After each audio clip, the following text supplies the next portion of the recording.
Good morning. It is Thursday, November 18th, and I'm headed out to meet our traffic officers.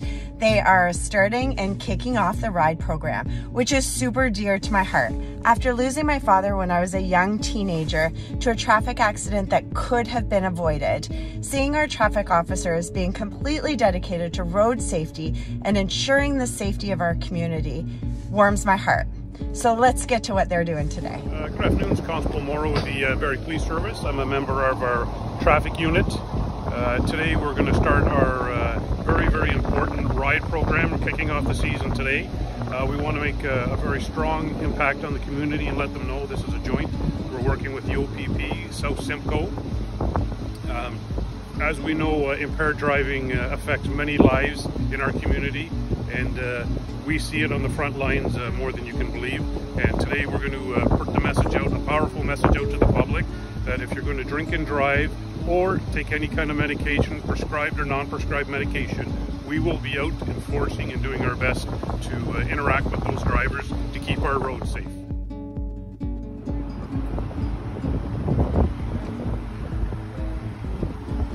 Festive RIDE program will launch today. In the coming days and nights, residents of Barrie and our surrounding communities will see members of the Barrie Police Service working aside our partners in law enforcement from the Ontario Provincial Police and the South Simcoe Police Service. Our collaborative goal is simple, and it boils down to one very important thing, and that thing is safety. Sadly, as police officers, we're the ones who are called to the collision scenes and witness firsthand the outcome of poor decision making.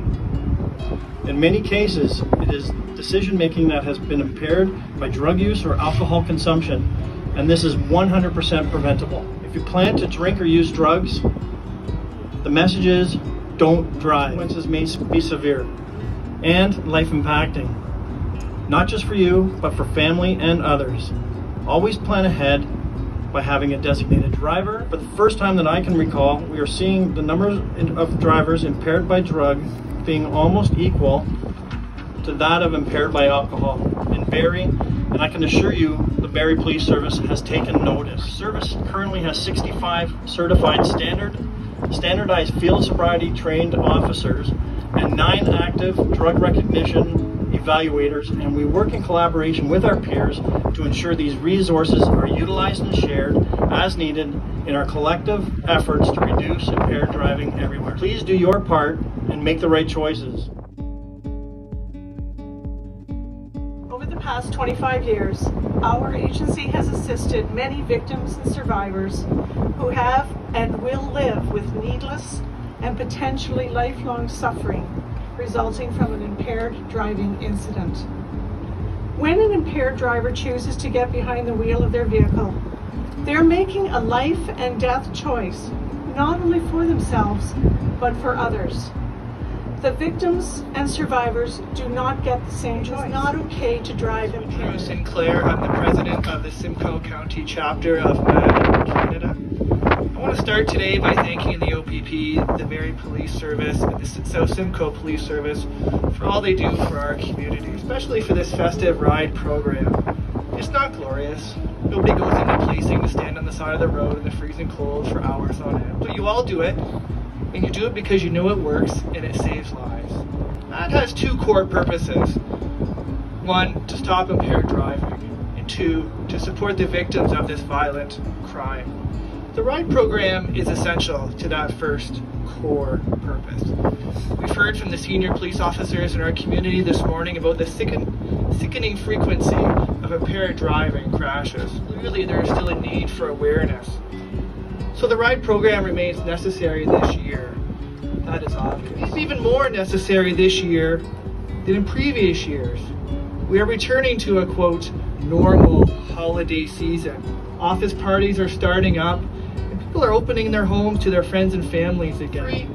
Remember how easy it is, especially in this smartphone world, to access taxi services, designated driving services, and ride-sharing services like Uber. All these things can one day make MAD's second core purpose, supporting victims, obsolete. Again, we are returning to a new normal this season, and we have the opportunity to see family members and friends that we've been apart from for nearly 2 years. But this isn't going to be the case for everyone.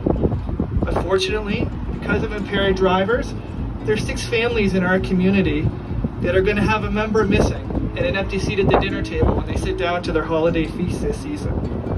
It is a season to enjoy and celebrate. This year more than ever, not want to be grieving the loss of a family member by something so easily preventable. There is no good time to lose someone you love, but there is a worse time, and this is it. The police officers here this morning, thank you for doing this. To the civilians here, thank you for supporting these officers. And to everyone in the community, thank you for supporting MAD in the generous and wonderful ways that you have over the past year. Thank you.